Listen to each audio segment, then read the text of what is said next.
Hi mga parikoy, mga marikoy, araw ng Sabado. Minsan pa, nagbabalik ang News pa More. Radio Man Badyo po lamang na kumikilala sa kadakilaan ng lahing Pilipino.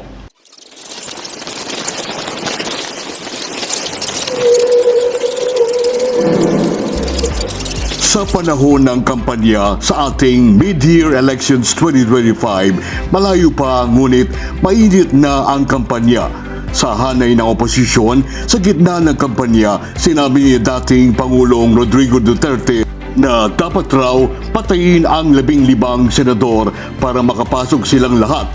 Ito ay nagdala ng pagkabigla sa lahat ng mga nakinig at nakapanood ng video at ito'y sinagot ng kampo ng administrasyon. Ayon naman sa kanyang dating Chief Legal Counsel, nagbibiro lang daw ang dating Pangulo.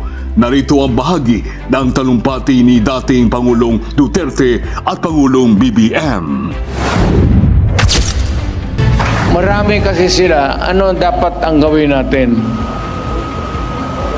Hindi, natin yung mga senador ngayon para mabakante. Kung tayo ng mga 15 na senador, pasok na tayo lahat. Narinig lang natin nung isang araw.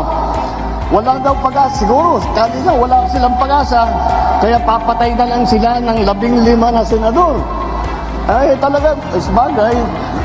Mahirap naman yung ibang tao.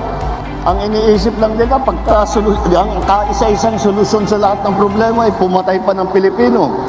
Nakakapagtaka kung bakit ganun. News pa More ay nagpapasalamat Coffee Spot. Balibago ang City Branch. President Rem Maglaki. President Rem. President Arnel Torres. Grand View Heights. President Arnel. Rise and Shine. Mr. Jerry Ponce. Jerry Ponce.